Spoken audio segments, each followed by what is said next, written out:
Փետրվարի 15-ից գործարկվել է 112 արագ արձագանքման միասնական հեռախոսահամարը, որը մեկտեղում է ոստիկանություն եւ փրկարար ծառայություն ուղղված զանգերը։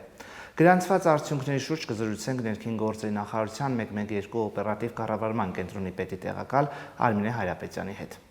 Բարև ձեզ Տիկին Հայրապետյան, շնորհակալ եմ զրույցի հնարավորության համար։ Տիկին Հայրապետյան, կենտրոնի ներդնումից հետո ինչպես է գնահատում աշխատանքի արդյունավետությունը։ Ընդամենը 1 երամսյակ է ինչ գործում է կենտրոնը այս ձևաչափով, ես կարող եմ ասել գործընթացային արդյունավետության վերաբերյալ, որ մեր դիտարկումները համենայն դեպս ցույց են տալիս եւ մեր գործընկերների, այսպես ասենք, հաճախողական մեխանիզմներով արված դիտարկումները, որ արդյունքները զանգերի գրանցման, պատասխանման, արձագանքման տեսակետից բավական նշանակալի ձևով փոփոխություն են կրել եւ բնականաբար միջազգային ստանդարտների ձգտման մեր աշխատանքը իր արդյունքները ցույց է տալիս, դրանք շարունակական բարելավման ուղղությամբ են, այսինքն մենք վերցնում ենք եւ օրվա կտրվածքով եւ ամսվա կտրվածքով արդյունքների համեմատությունները, մեր համեմատությունները մեր իսկ աշխատանքի հետ։ Ըստ էության ամենակարևորն այն է, որ մենք ձգտում ենք չպատասխանված զանգերի բացառմանը, ծառայության առաջին թիրախը արձագանքել բոլոր հեռախոսազանգերին, այն անպայման աշխատում է եւ մենք ձգտում ենք ել ավելի բարելավել եւ այնպես անել, որպեսզի զանգը հենց առաջին իսկ ժամանակից, առաջին իսկ պահից, երբ այն հնչում է, արձագանքվի։ Տիկին Հայրապետյան, արձագանքման մասով ինչ փոփոխություններ են գրանցվել, նկատի ունեմ արագ արձագանքելու տեսանկյունից։ Համակարգի գաղափարը նաև կայանում է նրանում, որ եւ փրկարար եւ ոստիկանական ուղղությունների համատեղումը լինի մեկ զանգի մեջ, ինչը նշանակում է, որ անհրաժեշտությունը երկու տարբեր ծառայությունների կարող է ծագել հենց միևնույն ահազանգի մեջ եւ համապատասխան ոստիկանական կառույցները եւ համապատասխան փրկարարական ուժերը իրենք միաժամանակ են ահազանգին արձագանքում ըստ էության օպերատորի անմիջական հենց ուղղորդման միջոցով։ Սա արդեն իսկ առաջին կարևորագույն ցուցիչներից մեկն է։ Այսինքն կարող ենք ասել, որ մեկ զանգ արագ արձագանք սկզբունքը գործնականում արդարացրել է։ Միանշանակորեն արդարացրել է, քանի որ զանգի պահին արդեն, երբ մենք ունենք բնականաբար կան այդ չափորոշիչները, թե ինչպես պետք է հասկանալ ովքեր են ինտեգրվում, այդ գործընթացը տեղի ունենում անմիջապես մեկ զանգի մեջից եւ միաժամանակ ոչ թե սպասում է քաղաքացին, թե այ հիմա ձեզ կպատասխանեն ոստիկանական կողմից կամ փրկարարական կողմից, նման խնդիր չկա, այլ ահազանգի ստացման պահին մենք արդեն գիտենք, թե որ ուժերն են գնալու եւ դա կտրուկ, միանշանակ բավական կտրուկ կրճատում է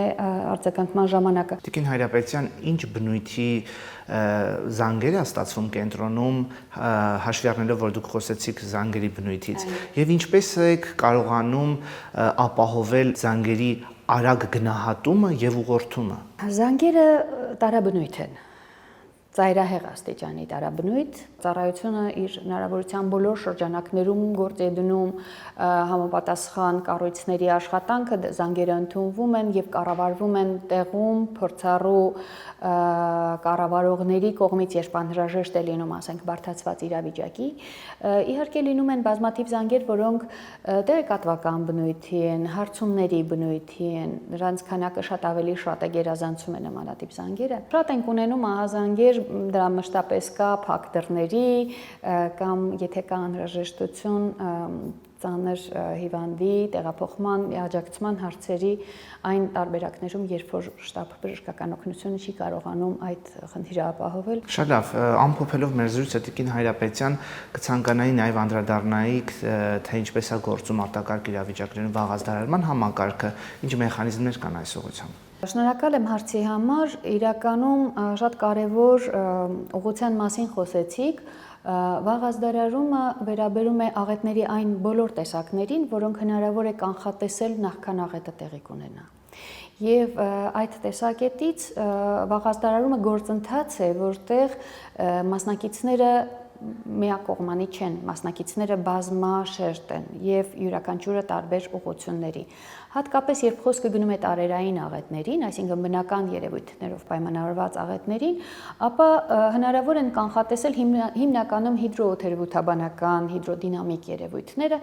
որոնք նախապես հնարավոր է որոշակի գործիքակազմերի դիտարկումների միջոցով բացահայտել։ Այսինքն վաղ ազդարարման ամենագլխավոր բաղադրիչը աղետի վտանգի բացահայտումը։ Երբ որ մենք ունենք այս վտանգի բացահայտումը եւ այն արդեն հաղորդվել է եւ այստեղ անմիջապես բնականաբար պետք է շեշտվի մեր համագործակցությունը մեր մյուս գործընկերների հետ, օրինակի համար շրջակա միջավայրի նախարարության մեր գործընկերները հայ հիդրոմետծառայության դեմքում նրանք նախապես տեղեկագրեր են հաղորդում, ուղարկում, որի հիման վրա մենք իրազեկում ենք իրականացնում հանրային իրազեկում ըստ կարևորության աստիճանի։ Բնականաբար այս վաղազդարարման համակարգի այդ առանձին բաղադրիչների մեջ, ինչպես ասացի, նախ բացահայտումը, ապա բացահայտումից հետո առաջին իրազեկման գործընթացները եւ նոր միայն եթե աղետը տեղի է ունենում, արդեն ազդարարումը կամ աղետի տեղի ունենալուց հետո արդեն այն գործառույթները, որոնք պետք է հանրային կերպով իրականացվեն, ասեմ, որ օպերատիվ կառավարման կենտրոնի գործիքակազմի ներքո հանրային իրազեկման եւ ազդարարման տարբեր գործիքակազմեր ունենք, որոնք եւ համընդհանուր իրազեկմանն են վերաբերում, դա մեր օպերատորների հետ համագործակցության արդյունքում համատարած կարճ հաղորդագրությունների, այսպես ասած, SMS-ների տարածման ձևաչափով մարդիկ գիտեն հավանաբար արդեն, որ պարբերաբար ստանում են օրինակի համար ամառային սեզոնին, օրինակ Սևանալճում լողային սեզոնի հետ կապված են ստանում երբեմն հրդեհային, անտառային եւ բուսածածկ տարածքների հրդեհների պարագայում կարող են ստանալ դարձյալ զգույշ լինելու եւ անհրաժեշտության դեպքում օգնության, այսինքն այստեղ կարեւոր է այն, թե ինչ անել, ինչ չանել եւ լինելու պարագայում ինչպես արձագանքել կամ ինչ անել այդ դեպքում։ Սա է հիմնական ուղերձների գաղափարը եւ ինչ խոսք նաեւ մենք ունենք ազդարարման այն մի ահռելի չափաբաժինը, որը Աստված մի արածց է աղետի դեպքում նրա իրական վտանգի արկայության դեպքում իրազեկվում է, ազդարարվում է յուրաքանչյուր համայնք ընդհանուր մինչև վերջին համայնքի պատասխանատուները մենք ամսական կտրվածքով թարմացնում ենք մեր մարզերից եկող տեղեկատվությունը այն հանձնաժողովների, որոնք արտակարգ իրավիճակների ժամանակ պատասխանատու են մարզում տվյալ գործընթացները կամ համայնքում տվյալ գործընթացներն իրականացնելու համար եւ դա որոշակի թվով մարդկանց ցուցակներ են, որոնք եւ զանգով կարող են իրազեկվել եւ առանձին համակարգում, առանձին գործող համակարգ կա,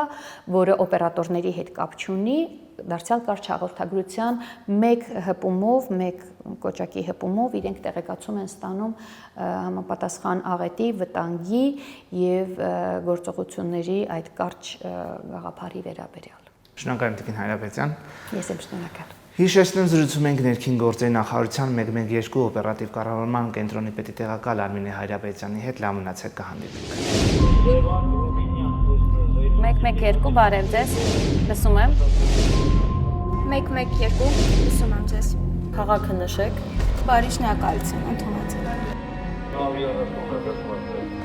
Ազանգ ունենք քաղաքացուն օգնություն անհրաժեշտ Մաշտոցի փողոցայում։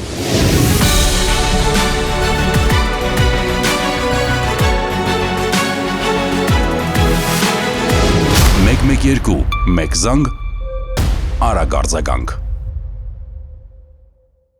Գործարկվել է ներքին գործերի նախարարության ոստիկանության պաշտոնական նոր կայքը police.mia.gov.am-ը։ Ժամանակակից սկզբունքներով եռալեզու կայքը համապատասխանում է Հայաստանի Հանրապետության հանրային ծառայությունների թվայնացման սկզբունքներին, գործում է անպայման տիրույթում, արագագործ է եւ ծավալուն։ Տեխնիկական լուծումների արդյունքում կայքում գործում է նաեւ Եվրոպական միության ստանդարտներին համապատասխան ալգորիթմ, որի շնորհիվ այն հասանելի է նաեւ սահմանափակ կարողություններ ունեցող անձանց։ Կայքը հասանելի կլինի որոնման տարբեր համակարգերով, այլ երկրներում, ինչպես նաև հարմարեցված է տարբեր սարքավորումների էկրանների չափերին։ police.mia.gov.am-ը համահունչ է ներքին գործերի նախարարության ոստիկանության օպերատիվ գործառույթներին։